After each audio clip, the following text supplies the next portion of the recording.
Oh my goodness! I'm at Harvard! Wow! To President Faust, my fellow honorands, Carl, that was so beautiful. Thank you so much. And James Rothenberg, Stephanie Wilson, Harvard faculty, with a special bow to my friend, Dr. Henry Louis Gates. All of you alumni, with a special bow to the class of '88 and your $115 million.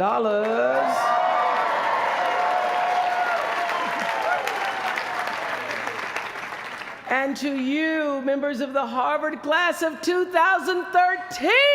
Hello. I thank you for allowing me to be a part of the conclusion of this chapter of your lives and the commencement of your next chapter. To say that I'm honored doesn't even begin to quantify the depth of gratitude that really accompanies an honorary doctorate from Harvard. Not too many little girls from rural Mississippi have made it all the way here to Cambridge, and I can tell you that I consider today, as I sat on the stage this morning, getting teary for you all and then teary for myself, I consider today a defining milestone in a very long and a blessed journey. My one hope today is that I can be a source of some inspiration. I'm going to address my remarks to anybody who's ever felt inferior or felt disadvantaged, felt screwed by life. This is a speech for the quad.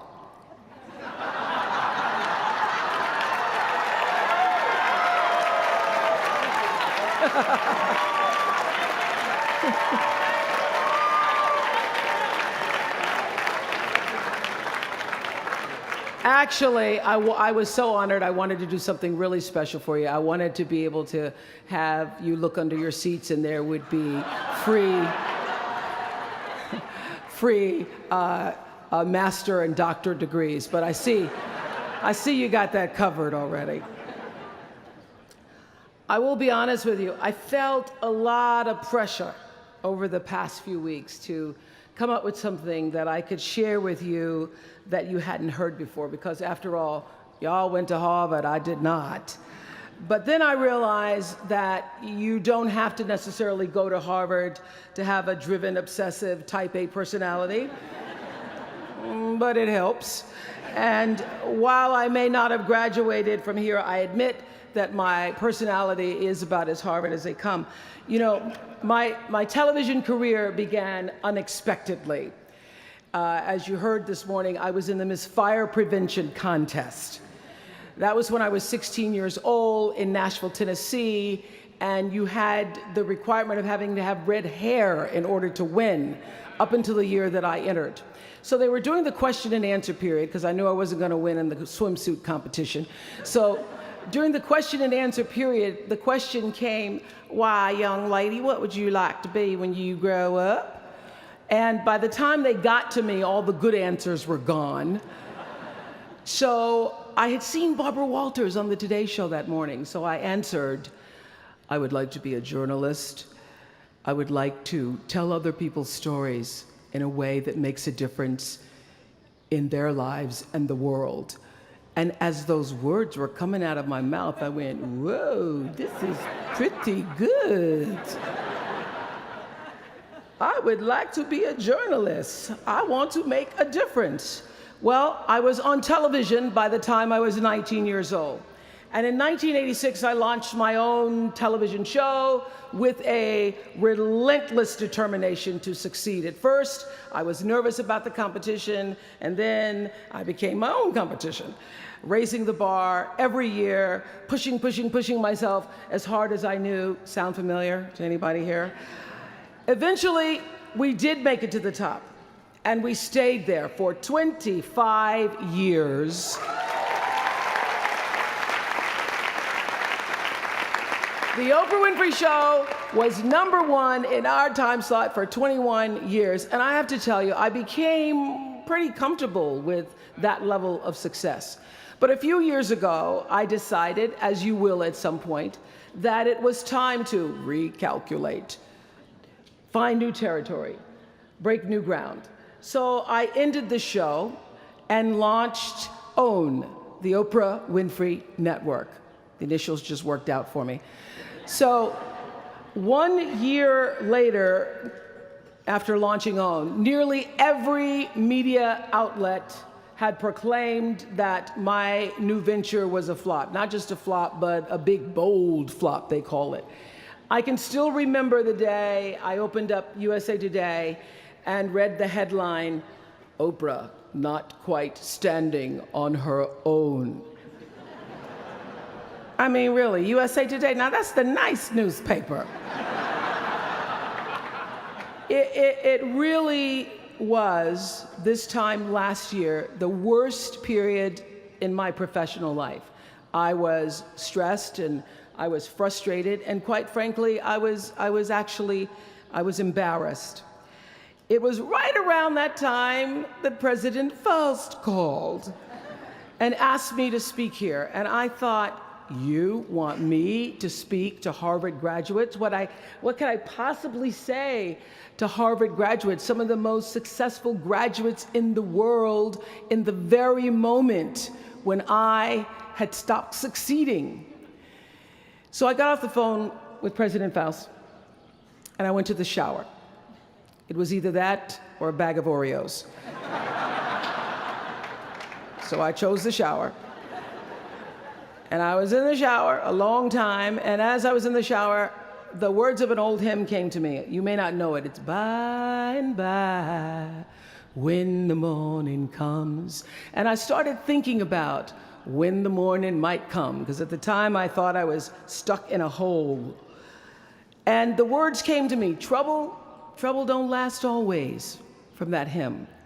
This too shall pass. And I thought, as I got out of the shower, I am going to turn this thing around, and I will be better for it. And when I do, I'm going to go to Harvard, and I'm going to speak the truth of it. So I'm here today to tell you, I have turned that network around.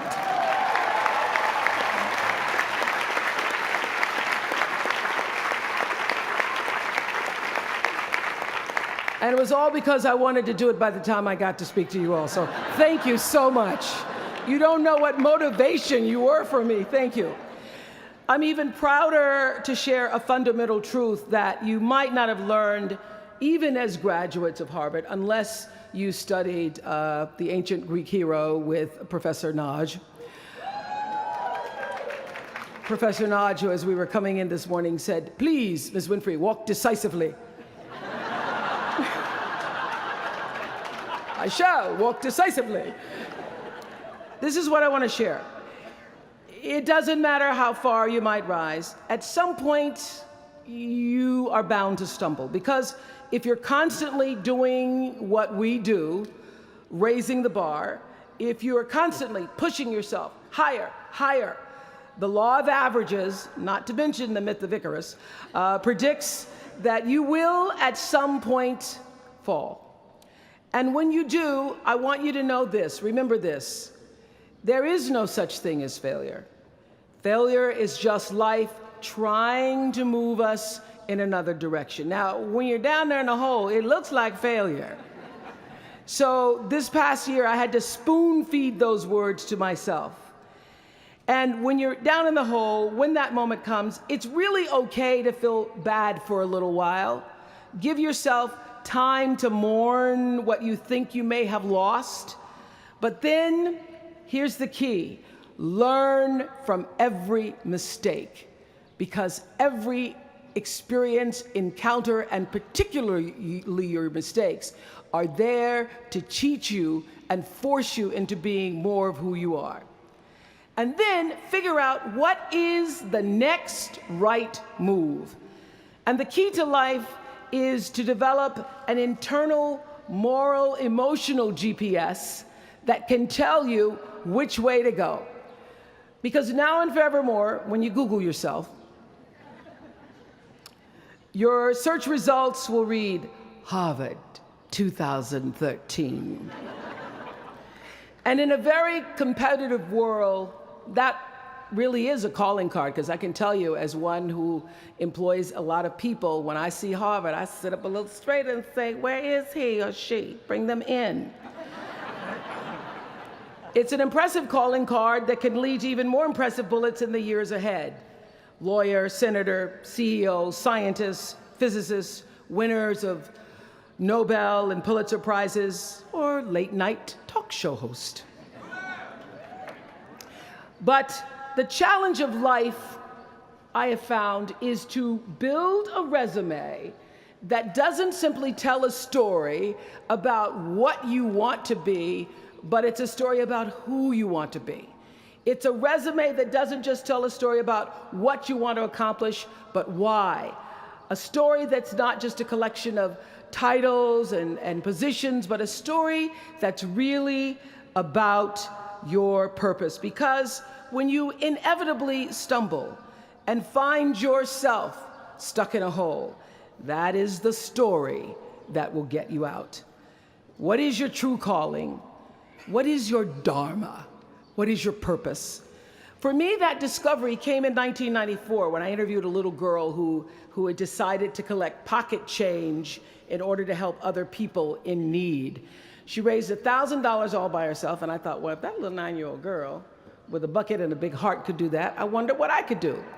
So I asked for our viewers to take up their own change collection, and in 1 month, just from pennies and nickels and dimes, we raised more than $3 million that we used to send one student from every state in the United States to college. That was the beginning of the Angel Network. And so what I did was I simply asked our viewers, do what you can wherever you are, from wherever you sit in life. Give me your time or your talent, your money if you have it, and they did. Extend yourself in kindness to other human beings wherever you can. And together we built 55 schools in 12 different countries and restored nearly 300 homes that were devastated by Hurricanes Rita and Katrina. So the Angel Network, I've been on the air for a long time, but it was the Angel Network that actually focused my internal GPS. It helped me to decide that I wasn't just going to be on TV every day, but that the goal of my shows, my interviews, my business, my philanthropy, all of it, whatever ventures I might pursue, would be to make clear that what unites us is ultimately far more redeeming and compelling than anything that separates me. Because what had become clear to me, and I want you to know, it isn't always clear in the beginning, because as I said, I'd been on television since I was 19 years old. But around 94, I got really clear. So don't expect the clarity to come all at once, to know your purpose right away. But what became clear to me was that I was here on earth to use television and not be used by it, to use television to illuminate the transcendent power of our better angels. So this Angel Network, it didn't just change the lives of those who were helped, but the lives of those who also did the helping. It reminded us that no matter who we are, or what we look like, or what we may believe, it is both possible and, more importantly, it becomes powerful to come together in common purpose and common effort. I saw something on the Bill Maher show recently that so reminded me of this point. It was an interview with David and Francine Wheeler. They lost their 7-year-old son, Ben, in the Sandy Hook tragedy. And even though gun safety legislation to strengthen background checks had just been voted down in Congress at the time that they were doing this interview, they talked about how they refused to be discouraged. Francine said this. She said, "Our hearts are broken, but our spirits are not. I'm going to tell them what it's like to find a conversation about change that is love, and I'm going to do that without fighting them." And then her husband David added this: "You simply cannot demonize or vilify someone who doesn't agree with you. Because the minute you do that, your discussion is over. And we cannot do that any longer. The problem is too enormous. There has to be some way that this darkness can be banished with light. In our political system and in the media, we often see the reflection of a country that is polarized, that is paralyzed, and is self-interested. And yet, I know you know the truth. We all know that we are better than the cynicism and the pessimism that is regurgitated throughout Washington and the 24-hour cable news cycle. Not my channel, by the way. We understand that the vast majority of people in this country believe in stronger background checks because they realize that we can uphold the Second Amendment and also reduce the violence that is robbing us of our children. They don't have to be incompatible.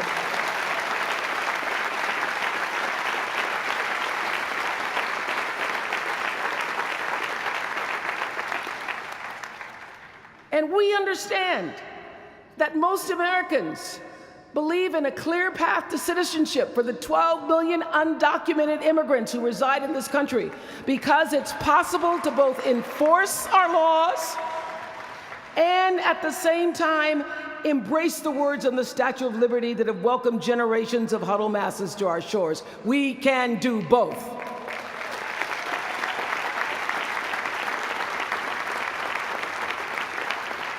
And we understand, I know you do because you went to Harvard, that people from both parties and no party believe that indigent mothers and families should have access to healthy food and a roof over their heads and a strong public education.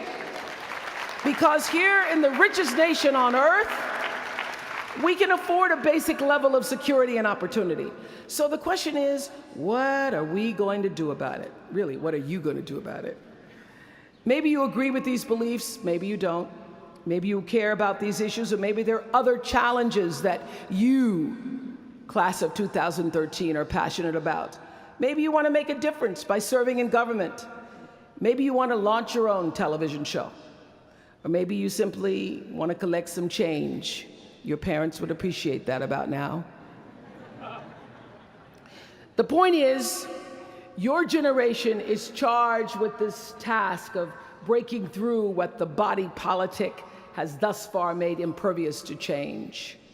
Each of you has been blessed with this enormous opportunity of attending this prestigious school. You now have a chance to better your life, the lives of your neighbors, and also the life of our country.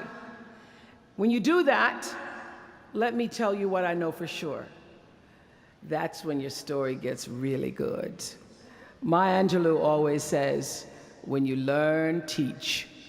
When you get, give. That, my friends, is what gives your story purpose and meaning.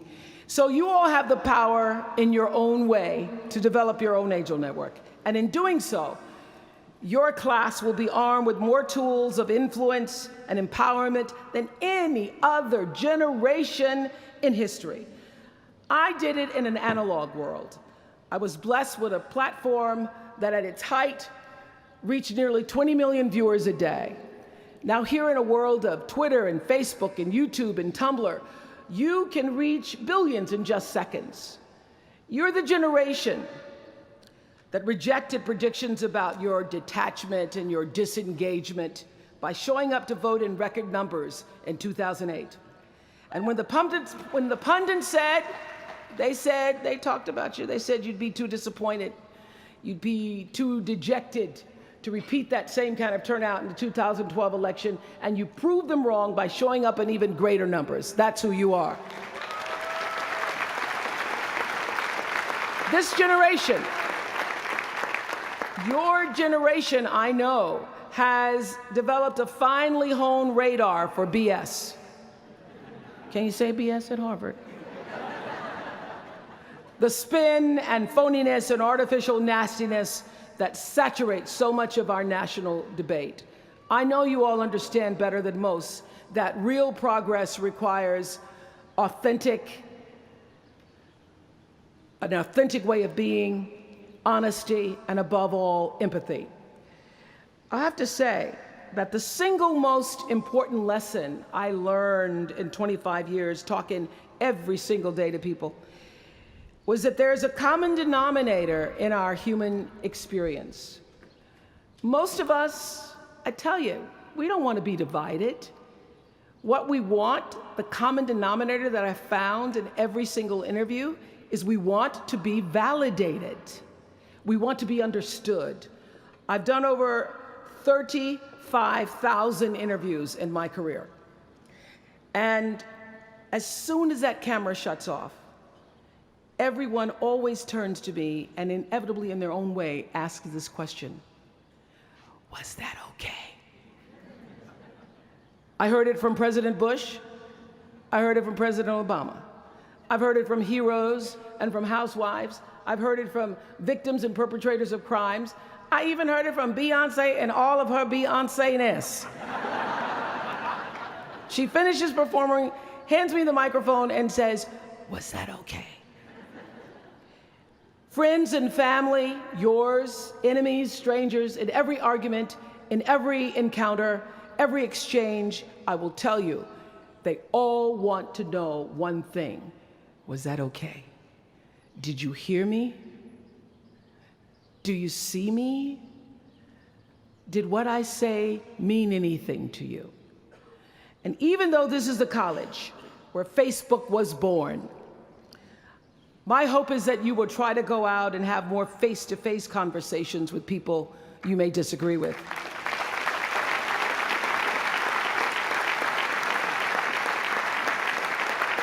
That you'll have the courage to look them in the eye and hear their point of view, and help make sure that the speed and distance and anonymity of our world doesn't cause us to lose our ability to stand in somebody else's shoes and recognize all that we share as a people. This is imperative for you as an individual and for our success as a nation.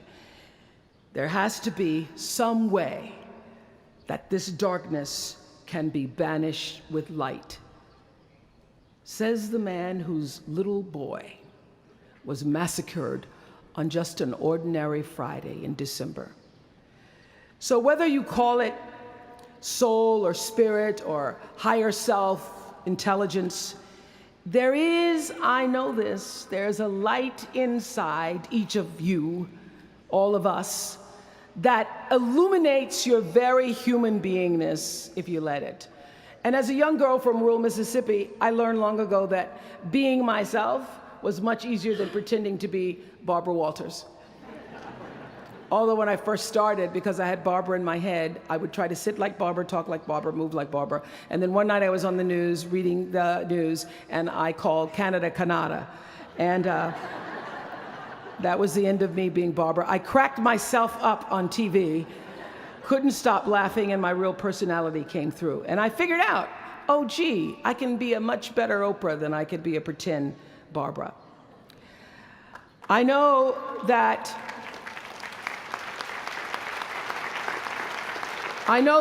you all might have a little anxiety now and hesitation about leaving the comfort of college and putting those Harvard credentials to the test.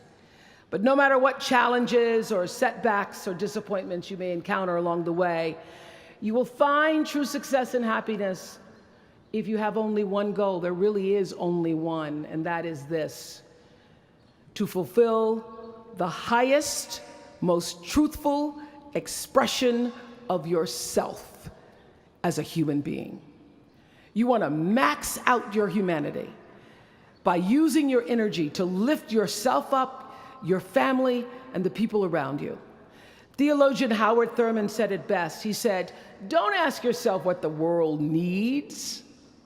Ask yourself what makes you come alive, and then go do that. Because what the world needs is people who have come alive." The world needs people like Michael Stolzenberg from Fort Lauderdale. When Michael was just 8 years old, Michael nearly died from a bacterial infection that cost him both of his hands and both of his feet. And in an instant, this vibrant little boy became a quadruple amputee, and his life was changed forever. But in losing who he once was, Michael discovered who he wanted to be. He refused to sit in that wheelchair all day and feel sorry for himself. So with prosthetics, he learned to walk and run and play again. He joined his middle school lacrosse team. And last month, when he learned that so many victims of the Boston Marathon bombing would become new amputees, Michael decided to banish that darkness with light. Michael and his brother Harris created MikeysRun.com to raise $1 million for other amputees by the time Harris runs the 2014 Boston Marathon. More than 1,000 miles away from here, these two young brothers are bringing people together to support this Boston community the way their community came together to support Michael. And when this 13-year-old man was asked about his fellow amputees, he said this: first, they will be sad. They're losing something they will never get back. And that's scary. I was scared. But they'll be okay. They just don't know that yet. We might not always know it. We might not always see it or hear it on the news or even feel it in our daily lives. But I have faith that no matter what, class of 2013, you will be okay. And you will make sure our country is okay. I have faith because of that 9-year-old girl who went out and collected the change. I have faith because of David and Francine Wheeler. I have faith because of Michael and Harris Stolzenberg. And I have faith because of you, the network of angels sitting here today. One of them, Khadijah Williams, who came to Harvard 4 years ago. Khadijah had attended 12 schools in 12 years, living out of garbage bags amongst pimps and prostitutes and drug dealers, homeless, going into department stores, Walmart in the morning to bathe herself so that she wouldn't smell in front of her classmates. And today she graduates as a member of the Harvard class of 2013.